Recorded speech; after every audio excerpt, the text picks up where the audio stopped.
Salut et bienvenue dans Fade Away, le podcast qui prend du recul sur l'actualité basket. Ici on analyse et on décrypte tout ce qui fait le quotidien de la Grande Ligue. Alors installe-toi confortablement et c'est parti. Anthony for three. Bang! That one goes down and the game is tied. Épisode un petit peu spécial aujourd'hui, on va pas forcément décrypter l'actualité NBA pure et dure, Il s'est passé des choses ces dernières semaines, notamment le retour de Jason Tatum et des Celtics. D'ailleurs, on va bientôt en parler des Boston Celtics. Il y a aussi surtout ce record absolument incroyable de Bam Adebayo qui a claqué 83 points. Oui, vous avez bien entendu, 83 points, deuxième meilleur perf all-time de toute l'histoire de la NBA. Mais aujourd'hui, on va s'intéresser à la NBA Europe. Vous en avez déjà peut-être entendu parler à gauche à droite. Cette ligue qui a envie de lancer la NBA en Europe pour concurrencer l'Euroleague. Alors on va décrypter tout ça dans cet épisode avec nos différents intervenants. Quand la NBA arrive en Europe, c'est toujours l'engouement, même le temps d'un ou deux matchs de saison régulière. Alors quand la Grande Ligue se lance dans un projet pharaonique pour réunir tout le gratin du vieux continent, il y a de quoi détourner le regard.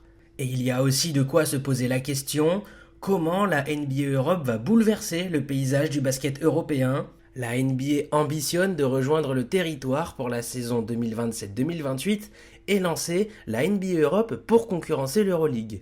Le format, une ligue semi-fermée avec 12 équipes permanentes et 4 équipes qui peuvent rejoindre le projet sur le mérite sportif en remportant leur championnat par exemple.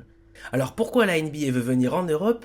Parce qu'elle a une opportunité en or de redessiner le paysage du basket européen. Aujourd'hui, l'Euroleague est la principale compétition de basket de clubs sur le continent, mais elle fait face à un modèle qui s'essouffle. Jean-François Brocard est économiste du sport et maître de conférences à l'université de Limoges. Il nous explique pourquoi le modèle européen actuel fait face à un mur. Mais a priori, avec les informations dont on dispose, le système est un peu à bout de souffle, avec notamment une immense majorité des clubs, si ce n'est pas l'ensemble des clubs, qui perdent de l'argent dans le cadre de leur activité supranationale. Alors il y a peut-être un ou deux clubs allemands qui parviennent à peu près équilibrer, mais on n'en est même pas certain. Donc à ce niveau-là, on ne peut que dire que la compétition est en difficulté. Alors les raisons, elles sont à la fois simples et pour autant il n'est pas facile de les régler. C'est que le système n'a jamais réussi à atteindre un équilibre économique pour deux raisons. Parce que les acteurs ne se sont jamais entendus pour essayer de limiter les charges, en particulier les charges salariales. Il n'y a aucune limite à la compétition que se livrent les clubs pour attirer le talent, ce qui fait qu'il y a des masses salariales extrêmement élevées dans certains clubs et qui correspondent à la principale charge. Donc c'est évidemment le sujet qui les met en difficulté. Et la deuxième limite, c'est qu'ils n'ont pas réussi à créer des revenus suffisants, en particulier, mais pas uniquement, en particulier les droits télé, qui sont négociés pays par pays et qui sont à des niveaux extrêmement bas dans certains pays, en tout cas très bas dans tous les pays et très très très très très bas dans certains pays comme en France par exemple. Ce qui fait qu'il n'y a pas ces revenus-là. Le sponsoring est également extrêmement bas. Il y a eu pendant un moment Turkish Airlines qui a dû quitter l'aventure. Donc il y a vraiment, c'est un business qui n'a pas trouvé sa place et c'est l'une des raisons pour lesquelles la NBA se dit qu'il y a un boulevard. Et non seulement les masses salariales sont extrêmement élevées, mais les clubs ne peuvent pas compenser par des revenus marketing extérieurs ou même les droits télé. En effet, l'instance européenne communique très peu sur ces chiffres, pour la bonne raison qu'ils sont dérisoires, pour ne pas dire absents. Et en France, par exemple, la plateforme numérique Squeak, diffuseur de la compétition, a mis la clé sous la porte. Et cette absence de droits télé, elle est préjudiciable pour les participants de l'Euroleague. Si la compétition offre des primes chaque saison, elles sont ridicules par rapport au déficit des clubs. Par exemple, cette année, le Real Madrid a perdu 18 millions d'euros pour un budget total de 50 millions d'euros, des pertes qui sont énormes pour certains clubs. Le patron de l'Alba Berlin, le club allemand qui vient de quitter l'Euroleague, ils assurent que... Le patron de l'Alba Berlin, qui vient de quitter l'Euroleague, assure que les clubs perdent en cumulé 200 millions d'euros chaque année. Des chiffres absolument colossaux, mais qui sont assumés par la plupart, comme l'explique Jean-François Brocard. Et pourquoi ils n'ont pas mis en place de DNCG ? Tout simplement. Et pourquoi est-ce qu'ils assument ? Tout simplement parce qu'il y a des présidents de clubs qui sont des fous furieux et qui assument totalement de perdre de l'argent. Tout simplement une volonté, j'ai envie de dire politique, des propriétaires qui assument, entre guillemets, jusqu'à preuve du contraire, les déficits de leur club. C'est pour ça que la NBA veut rejoindre le vieux continent, profiter des difficultés financières de l'instance dominante pour rafler le monopole. Et pour ça, la Grande Ligue a déjà tout prévu. Parmi les 12 villes permanentes souhaitées par les Américains, on retrouve Munich, Berlin, Londres, Madrid, Barcelone, Manchester, Milan, Rome ou encore Paris et Lyon. L'Alba Berlin a déjà fait part de sa volonté de rejoindre le projet, tout comme l'Asvel de Tony Parker, mais la NBA souhaite aussi attirer le Real Madrid, le FC Barcelone et également des clubs de football comme à Manchester, avec Manchester City ou United, ou à l'AC Milan qui n'a pas fermé la porte. Une décision assumée pour des raisons financières et marketing évidentes, comme l'explique Jean-François Brocard. Ce qu'applique la NBA, c'est une approche globale au sens mondial du terme. Donc en fait, la NBA s'en fiche d'avoir demain 8000 personnes chaud bouillant pour aller voir une ambiance de dingue d'un match de basket. Ils préfèrent avoir 20 000 personnes dans le stade à Manchester qui vont consommer des hot dogs en sifflant deux fois l'arbitre et en partant pour écouter un show d'un artiste et qui ont une capacité à dépenser de l'argent bien supérieure aux fans hardcore ultra du Partizan Belgrade. C'est une approche globale, une approche marketing, une approche qui est basée vers la maximisation des revenus et pas vers une ambiance dingue et vers un public déjà conquis. Il y a beaucoup plus de fans à Belgrade que de fans à Manchester, mais une franchise à Manchester qui porterait potentiellement le nom d'une des deux équipes de football permettrait de faire une espèce de boom au niveau notoriété parce que on cumulerait la notoriété de la NBA et la notoriété de United et de City. Il y aura peut-être les fans de foot indiens de City qui vont supporter l'équipe de basket, alors qu'il y a zéro fan indien, chinois, japonais, australien, du Moyen-Orient, brésilien, argentin, sud-africain, du Partizan Belgrade. Cette volonté de la NBA de recruter des clubs de football, elle fait beaucoup débat. En Europe, la culture basket est très forte du côté des pays de l'Est, avec la Serbie et la Grèce notamment, et pour l'instant elle pourrait être délaissée par la NBA. Avec Manchester City et l'AC Milan, la Ligue américaine fait le choix de privilégier le bénéfice et le marketing plutôt que l'histoire et la passion, et ça ne plaît pas à tous les amoureux de l'Euroleague. Frédéric Weiss est ancien basketteur professionnel, vice-champion olympique avec l'équipe de France et aujourd'hui consultant pour plusieurs chaînes de télé. Et même si ce n'est pas ce qu'il souhaite, il estime que c'est nécessaire pour le bien du basket européen et notamment sur le plan économique. Au début, c'est surprenant pour quelqu'un comme moi qui aime l'Europe et l'Euroleague, etc. C'est surprenant, évidemment. Parce que les villes qui sont citées ne sont pas toutes des villes réputées pour le basket. Et j'ai rien contre Manchester. Mais clairement, c'est pas une ville qui, comme ça, aspire à avoir une franchise NBA. Mais en même temps, c'est une étude de marché. Ils sont allés aux endroits où il y avait le plus de possibilités que ça fonctionne. La NBA connaît un petit peu l'attractivité de sa marque en Angleterre, par exemple. Donc, je pense qu'ils vont miser sur ça. Mais pour moi, c'est vraiment un pari.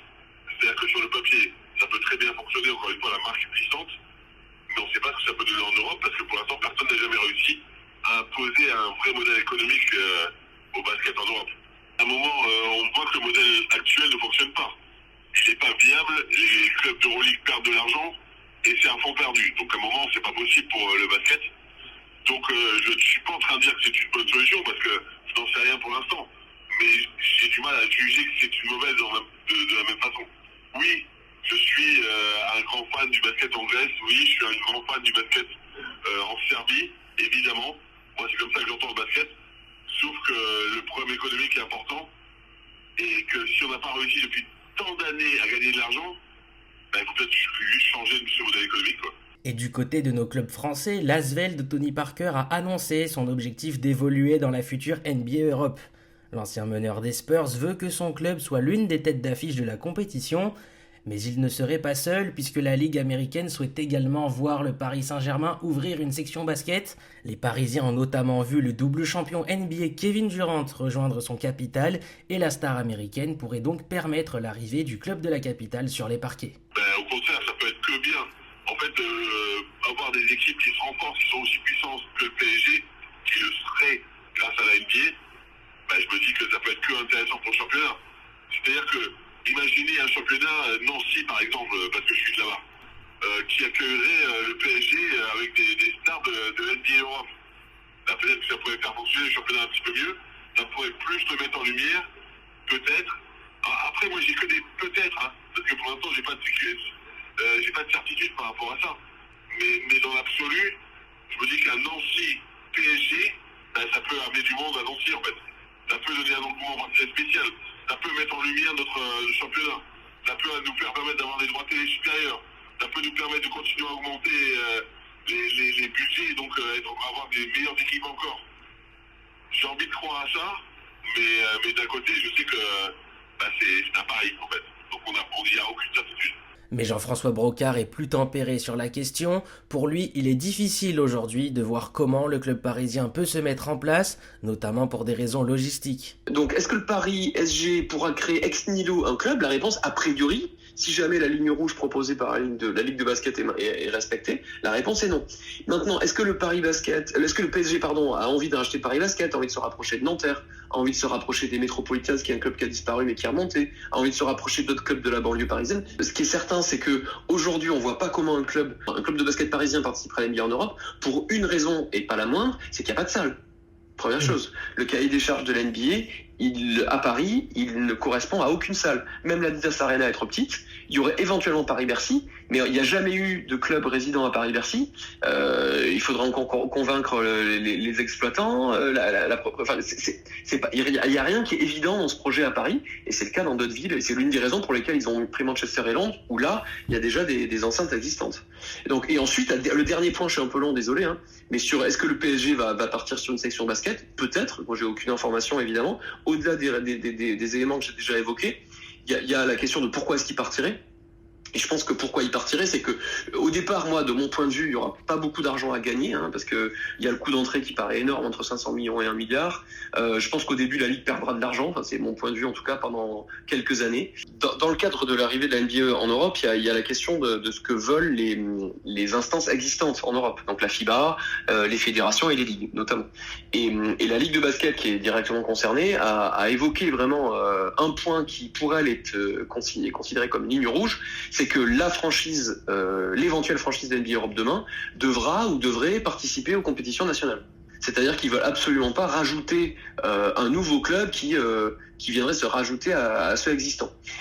Et donc ça veut dire que quel que soit le club qui sera créé à Paris, la franchise qui serait créée à Paris, elle devrait être adossée, entre guillemets, à un club existant dans les compétitions nationales. Et c'est la même chose pour Yann Onona, journaliste basket à l'équipe. Invité par le média Trash Talk, il explique que si le PSG veut être présent au lancement de la NBA Europe, ils ne pourront pas se lancer de zéro et seront obligés de racheter un club. Mais il y a peu de possibilités. Le Paris Basketball s'est construit une réputation, une identité et est désormais un club stable. Nanterre est un club historique du championnat.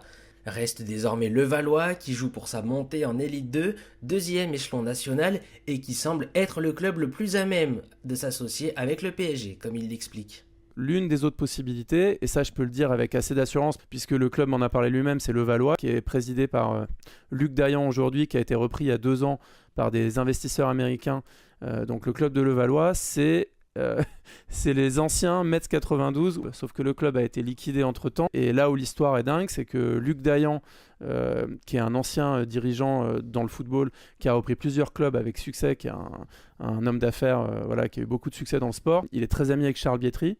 Luc Dayan était à l'origine de la création dans les années 80 des Metropolitans de Paris. Ce club-là qui est devenu le PSG Racing, qui a été champion de France. Et ce qu'il m'a dit, Luc, c'est que quand il a vu que les Mets 92 allaient mourir, abandonnés par la ville de Boulogne qui s'en occupait à ce moment-là, quand il y avait encore Wemby, et il y a 2 ans, il reprend une section inférieure qui est en National 1 de Levallois, du Levallois Sporting Club, où il y a pas mal des gens qui étaient aux Mets 92 qui ont pu être reclassés. Et il y a des Américains qui viennent, alors qu'il y avait un projet de salle à Boulogne qui a été abandonné, et qui reviennent à Levallois et qui reprennent le club et qui appellent ça les Metropolitans, pas les Mets 92. Et Luc Dayan a déclaré « On est candidat à devenir l'associé du PSG pour faire une franchise ». Là, il faut bien comprendre que si on est dans les chaussures du PSG, ça coûte moins cher de racheter le club de Levallois que le Paris Basketball. Et pour l'instant, QSI, propriétaire du Paris Saint-Germain, ne s'est pas exprimé dessus. Mais personne n'imagine que la NBA et Paris ne s'associent pas pour un tel projet. Quand on voit l'émergence du basket français ces dernières années et surtout l'impact déjà monumental de Victor Wembanyama, une NBA Europe sans la France ne serait pas une NBA Europe. Pour être très clair, je pense qu'il ne peut pas y avoir de NBA Europe sans PSG. Évidemment qu'ils veulent le Qatar, qu'ils veulent QSI et qu'ils veulent la marque PSG. Et l'information d'ailleurs qui a été révélée hier sur l'équipe, c'est que le PSG et QSI avaient pour objectif de faire une enchère pour obtenir une franchise, donc on devrait bien se diriger vers l'arrivée d'un PSG Basket. Et pour Jean-François Brocard, le Paris Saint-Germain ne peut pas non plus passer à côté d'une telle occasion. Ce qu'ils se disent tous, c'est on va peut-être perdre un peu d'argent, mais quand la vitesse de croisière sera atteinte, là il y aura de l'argent à gagner et on pourra éventuellement revendre. Certains gros acteurs comme le PSG par exemple doivent se dire j'ai pas envie de louper le train, quoi. C'est-à-dire que si ça part aujourd'hui et que je suis pas dans le train et que dans 10 ans c'est un succès, j'aurais l'air un peu ridicule parce qu'effectivement j'avais peut-être les moyens aujourd'hui, quoi. Et la question que tout le monde veut savoir, est-ce que la NBA Europe peut réellement fonctionner ? Nos différents intervenants sont mitigés sur la question. C'est difficile à déterminer pour l'instant. Sur le papier, oui, parce qu'on sait que la NBA va arriver avec la puissance de frappe et qu'en Europe, on a l'impression qu'on aime le basket mais qu'on ne regarde pas beaucoup la télé. Donc j'imagine que si on arrive avec cette marque forte qu'est la NBA, on devrait pouvoir capter l'attention de chaînes plus traditionnelles et plus de diffusion encore. Donc j'ai envie de dire oui, en tous les cas sur le papier ça peut être très intéressant, mais dans certaines conditions. Moi c'est ma principale inquiétude, c'est l'urgence. Parce que quand on voit le timing et le calendrier qu'ils ont mis en place, le rétro-planning me paraît un peu compliqué. On met tout ça en place et que ça fonctionne. Donc de ce point de vue-là, moi ça m'inquiète un peu. Je dois savoir un petit peu plus, que pour l'instant ils communiquent pas énormément, mais oui, ça peut fonctionner. Moi, effectivement, la seule crainte que j'ai, c'est le rétro-planning. Ça me paraît très court en temps, sauf que sur le papier, on n'en fait pas énormément, on s'inquiète un petit peu, on a l'impression que ça engage des sommes assez colossales quand même. Donc je demande à voir, en étant optimiste quand même. Voilà, si je devais résumer, c'est je demande à voir. Je suis pas hyper emballé, mais je suis optimiste. Parce que je sais que la NBA, c'est quand même quelque chose de sérieux. Apparemment, il y a plus d'équipes que ce qu'on imagine qui sont capables de le faire. Et en fait, on parle de 500 millions à 1 milliard. C'est pas exactement ça. Hein. Moi, mes dernières informations, on serait plutôt de l'ordre de 250 à 300 millions. Ok. Ce qui est colossal. Hein. Je suis pas en train de dire que c'est rien. Mais c'est quand même beaucoup moins que ce qui est annoncé au départ. Alors fonctionner, je sais pas si c'est le terme. Est-ce qu'il peut voir le jour ? Je suis déjà assez suspicieux, encore une fois, dubitatif, pour le dire différemment. J'ai plein de questions auxquelles pour l'instant on n'a pas les réponses. Ce qui ne veut pas dire que je pense qu'il ne verra pas le jour, hein, parce que je pense que les Américains sont ils sont tout à fait capables de convaincre, sont très convaincants. Notamment parce que c'est un point que j'ai pas évoqué, mais la NBA croule sous les dollars. Ils ont encore négocié un deal complètement délirant au niveau droit de télé aux États-Unis. Je pense que très clairement, pour le dire de manière triviale, ils savent pas quoi faire de leur argent. C'est un peu mon avis en ce moment. C'est-à-dire qu'ils ont déjà énormément développé leurs enceintes, leurs franchises, etc. Donc au bout d'un moment, ils savent pas quoi faire de leur argent. Donc ils ont de l'argent entre guillemets à perdre. Donc c'est ce qui fait que est-ce que ça va fonctionner économiquement ? Je pense que, de mon point de vue, pendant 10 ans, ils gagneront pas d'argent. C'est mon avis. Mais ils s'en foutent parce qu'ils ont de l'argent et ça fera un projet de plus et un projet qui permettra d'attirer des fans peut-être pour la NBA Amérique, etc. Enfin bref. Et ce qui me rend très pessimiste entre guillemets, c'est que je pense que les Américains, contrairement à ce qu'on pense, ne connaissent très très mal nos réalités. Je pense qu'on les surestime sur leur capacité à bien nous connaître, mais ils ont un potentiel démesuré d'argent à perdre. Et ça, aujourd'hui, on a beau dire, on a beau faire, ça fait un peu rêver tout le monde, surtout au regard du paysage européen du basket, qui est en grosse difficulté. Donc voilà, il y a des arguments qui me rendent optimiste et d'autres pessimistes. Oui, ce projet de la NBA Europe va bouleverser le basket européen et continuer à faire couler beaucoup d'encre. Le nœud du problème est aussi du côté administratif. La NBA vit un moment compliqué avec l'Euroleague. L'ancien patron de la compétition avait notamment accusé la Ligue américaine de, je cite, nuire au basket européen et avait même menacé la NBA d'une action en justice. Aujourd'hui, les relations se seraient apaisées selon les dernières informations, mais de toute façon, rien ne pourrait empêcher la NBA de mettre en place son projet. La Grande Ligue a déjà investi en Afrique il y a 6 ans, désormais elle veut s'attaquer au vieux continent, et c'est peut-être ça son plus grand défi. Merci d'avoir écouté cet épisode, n'hésitez pas à donner votre avis sur le sujet en commentaire. Fade Away est disponible sur tous les réseaux, Insta, X, TikTok, mais aussi sur YouTube. Encore merci de m'avoir écouté, restez branchés pour la suite, à très bientôt sur Fade Away. for three.